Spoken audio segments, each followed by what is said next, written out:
just ran into a really low effort nomad in front of ABC. I only interacted with him because he looked like just some guy coming out of work or something. There's a type, and he didn't check any of the boxes. So I go around and he's like, "Do you have any money for like food?" Or I was like, "No, man, I got no money."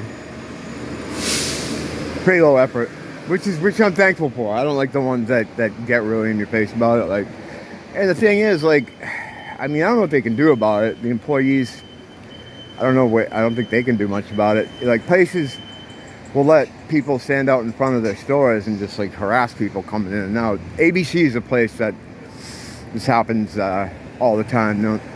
I don't know what they can do about it. If I'm working at ABC, what kind of thing do you have? We can come out and tell someone just to get the fuck out of there. I don't know if they can do that. And a lot of times, they're not getting paid enough to do that, so there's that too. But yes, so usually at some point in the day, there'll be someone that's taking up a spot out there right by the door, and you're not getting by them without having to. I do. I usually just ignore them, but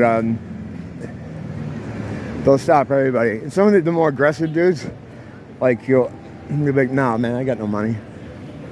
I like to say it like that, so I sound street. "Nah, man, I got no money."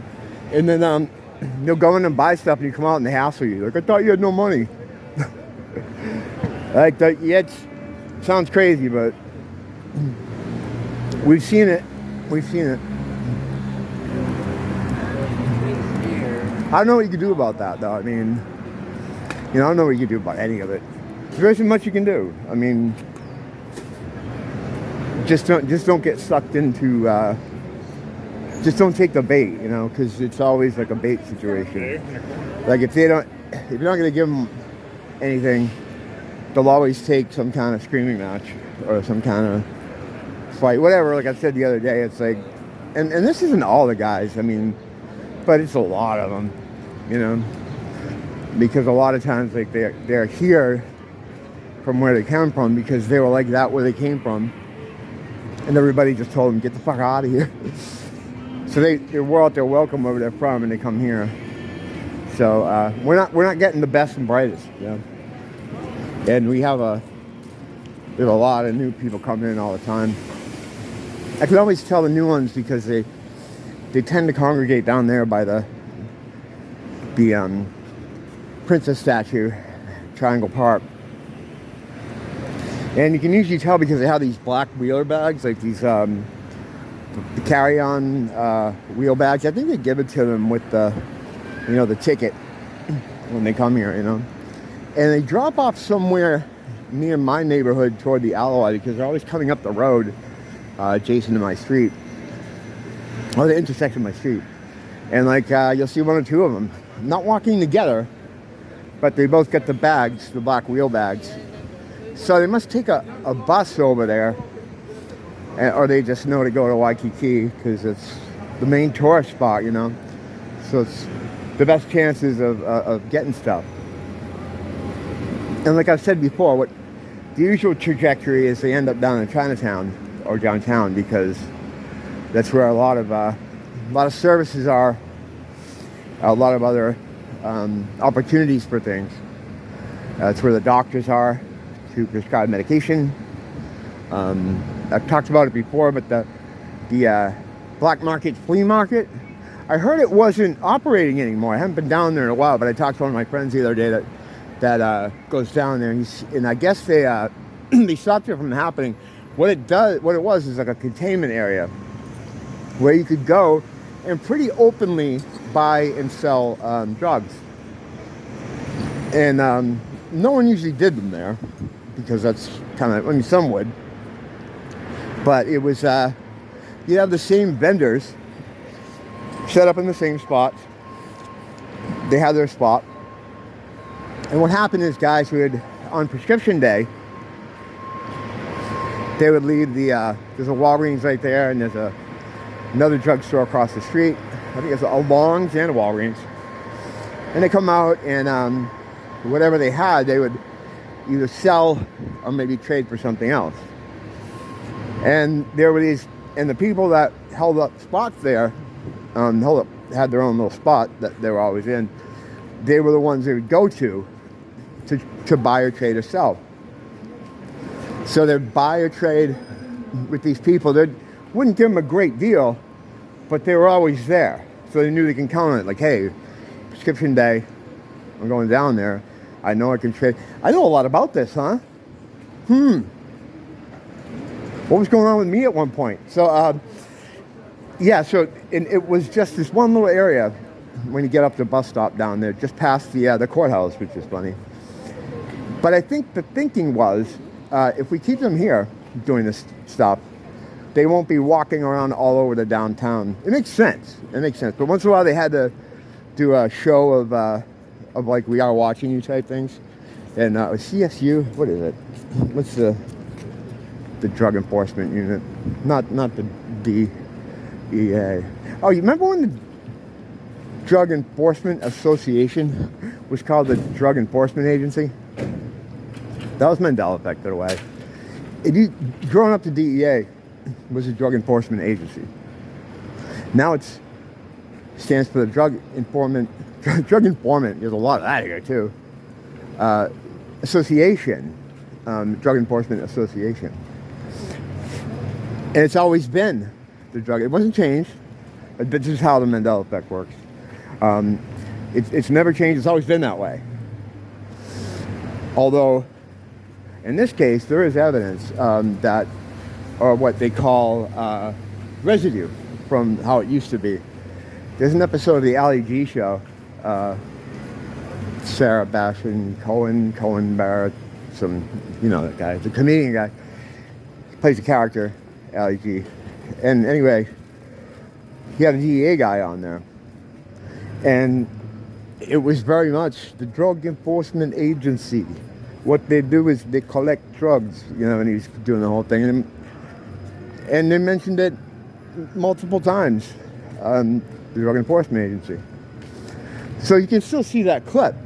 It's still up there. He had a guy from the DEA explaining what they do. And several times they mention the full name, Drug Enforcement Agency. But that's what's known as residue. Like, you can find stuff from how it used to be before the change.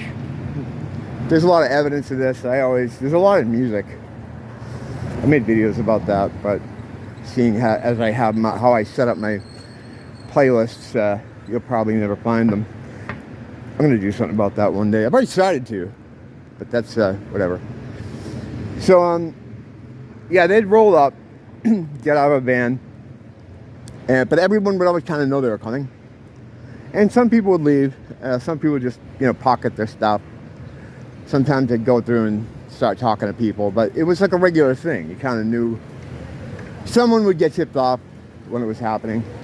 I'm not saying that the police are colluding with anyone. I mean, I have no knowledge of that. I don't know. I know they do that in other cities, and you can come to your own conclusions about that, but I don't see why they would in this case. But yeah, so it was called we called it the black market flea market. Sundays, it tends to be closed. The best time to get there would be the morning. You get there around 9 a.m.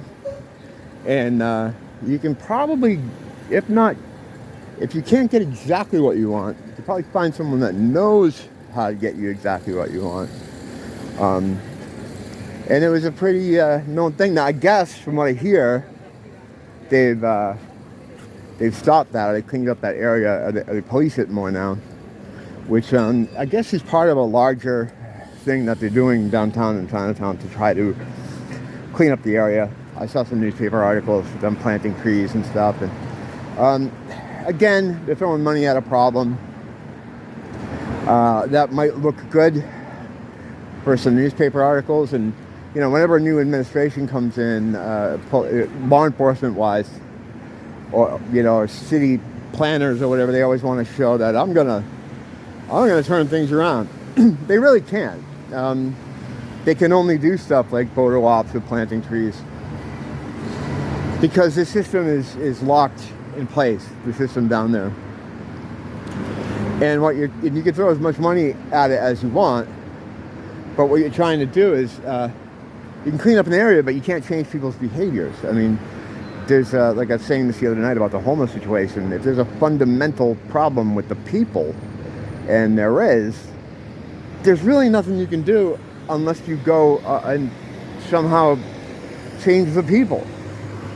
So I guess people at that point might say, well, more mental health services. Nah, that doesn't work either. They won't go to those. People won't go to those. Wiser men than me, of which there, I would say most men, could figure this out. But, I mean, I don't know. What do? You just endure.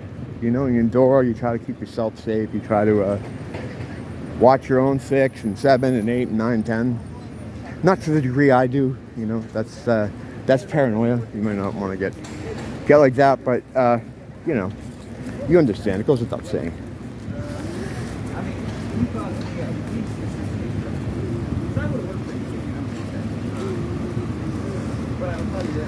It's not just a Hawaii problem, though. I mean, obviously it's a nationwide problem. All these things I talk about, like with homeless and stuff, and the drug problems. It seems more extreme here because it's a smaller landmass, smaller area, and a lot of times they roll out ideas or concepts of how to fix these things. They'll roll them out here because it's a controlled kind of test area. You know, they have a certain amount of population. I mean, of course, there's people coming and going all the time, but it's a relatively controlled test area. And I don't know if you're ever going to see great strides, because no matter what they do here, it's still a much larger problem that's it's happening nationwide, not just, you know, Hawaii. Just like I said, things can seem more extreme here because the population's so condensed together. More questions, as always, very little answers. Don't blame the teacher, blame the school.